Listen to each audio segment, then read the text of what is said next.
আসসালামু আলাইকুম। আজকে র্যানসমওয়্যার নিয়ে কিছু কথা বলবো। গত বেশ কয়েক বছর ধরেই আমরা বিভিন্ন র্যানসমওয়্যার ইস্যু দেখি। বিভিন্ন ইউজাররা র্যানসমওয়্যার অ্যাটাকে হন এবং আসলে দিশেহারা হয়ে যান যে আসলে কি করবেন না করবেন। বা র্যানসমওয়্যারটা যেন তাকে অ্যাটাক না হয় তার জন্য তার কি করার আছে। দেখেন আমাদের প্রথমত র্যানসমওয়্যারটা কি এটা তো আপনারা অনেকেই এখন বুঝেন। তাও যদি বলি শর্ট করে। র্যানসমওয়্যার হলো কোনো ধরনের একটা অ্যাটাক, যে অ্যাটাকের মাধ্যমে করার পরে আপনার ডাটাগুলো এনক্রিপ্ট করে ফেলে। এনক্রিপ্ট করার পরে আপনার কাছে সে র্যানসম দাবি করে, অর্থাৎ টাকা চায়। হ্যাঁ, যে টাকা দিলে আমরা ডাটাগুলা ডিক্রিপশন করে দিব। So this is the ransomware. এটা লাস্ট সেভারাল ইয়ার্স ধরে খুব কমন একটা ইস্যুস হয়ে দাঁড়াইছে আনফরচুনেটলি। সো আমাদের কাছে যে কেসগুলো আসে, আমরা একটা মেজরিটি অফ দ্য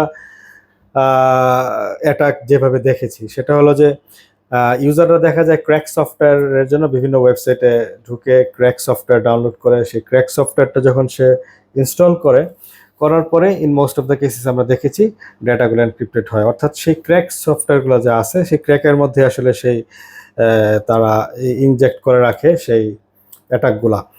সো আপনাদের কি করা উচিত এই ক্ষেত্রে? ক্র্যাক সফটওয়্যার ব্যবহারের ব্যাপারে আপনারা ক্র্যাক সফটওয়্যার ব্যবহার করবেন না, এটা ইগনোর করেন, অরিজিনাল সফটওয়্যার ইউজ করার চেষ্টা করেন। এবং যদি আপনার পারচেস করতে না চান সেই ক্ষেত্রে আপনি অল্টারনেটিভ, দেখা যায় অনেক ফ্রি সফটওয়্যার থাকে, সেগুলো আপনারা ব্যবহার করেন।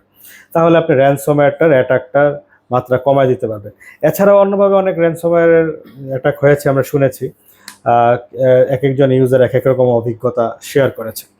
সো এখন র্যানসমওয়্যার অ্যাটাক হওয়ার পরে আসলে কি ডেটাগুলা রিকভারি পসিবল কিনা, this is the question. Generally ransomware issue নিয়ে একটা ওয়েবসাইট আছে যেটার নাম আইডি র্যানসমওয়্যার। আমি আপনাদের দেখাচ্ছি যে আইডি র্যানসমওয়্যার যে ওয়েবসাইটটা আছে, এই ওয়েবসাইটটাতে গিয়ে আপনি একটা স্যাম্পল ফাইল র্যানসম নোটটা আপলোড করবেন। তখন আপনি দেখতে পারবেন যে আপনার র্যানসমওয়্যারটা টাইপ কি। অর্থাৎ র্যানসমওয়্যারের কিন্তু বিভিন্ন টাইপ আছে। সো এই টাইপটা কি, এই টাইপের এবং এই র্যানসমওয়্যার এই ওয়েবসাইটটার মধ্যে আপনি সলিউশন পাবেন। অর্থাৎ আপনাকে বলে দিবে যে তাদের কাছে রেডি কোনো সলিউশন আছে কিনা। সো রেডি কোনো সলিউশন থাকলে সেটা সেই অনুযায়ী আপনাকে তারা ফার্দার ইনস্ট্রাকশন দিবে। ওইভাবে আপনি প্রবলেম সলভ করার চেষ্টা করতে পারেন।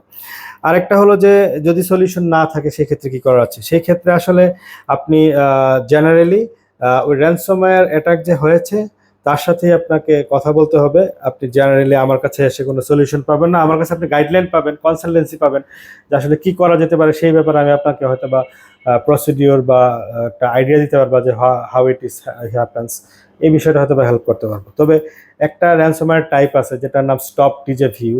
খুবই কমন একটা র্যানসমওয়্যার অ্যাটাক। দেখা যায় তার র্যানসম নোটে লেখা থাকে যে উইথিন 72 আওয়ার্স পে আস $490, অথবা লেখা থাকে $980। সো এই মোর দেন 72 আওয়ার্স $980 এভাবে লেখা থাকে। সো এটাকে স্টপ ডিজে ভিউ র্যানসমওয়্যার, যেটা দেখবেন যে এক্সটেনশনগুলো 4টা ডিজিটের যে কোনো একটা কম্বিনেশন হয়, সেটা হয় ABCD XYZ হোয়াটএভার। ডট মানে ফাইল এক্সটেনশনগুলো এভাবে চেঞ্জ হয়ে যায়। তো ওইটা আপনি সলভ করার জন্য যেটা করতে পারেন এই ক্ষেত্রে, আপনি যদি আপনার ছবি হয় জেপিজি ছবিগুলো আপনি একটা থার্ড পার্টি সফটওয়্যারের মাধ্যমে রিপেয়ার করতে পারবেন, নিজে করতে পারবেন। এবং ভিডিও যদি থাকে সেই ভিডিওগুলো রিপেয়ার করতে পারবেন আপনার একটা থার্ড পার্টি সফটওয়্যারের ব্যবহারের মাধ্যমে। সো এইটা নিয়ে কিভাবে আপনি প্রবলেমগুলো সলভ করতে পারেন, এবং এই ব্যাপারে আমরা আমাদের অনেকগুলো ইউজারকে আমরা এই ব্যাপারে গাইডলাইন দিয়েছি এবং হেল্প করার চেষ্টা করেছি। এবং এটা কিভাবে করবে সেটা নিয়ে আমি আপনাদেরকে প্রসিডিউরটা বলবো। সো আজকের মতো এখানে শেষ করি। প্রসিডিউরটা নিয়ে আমি আবার সেকেন্ড পর্ব বানাবো, সেটার মধ্যে আমি আরো বিস্তারিত আলোচনা করব। থ্যাংক ইউ, ভালো থাকবেন, সুস্থ থাকবেন।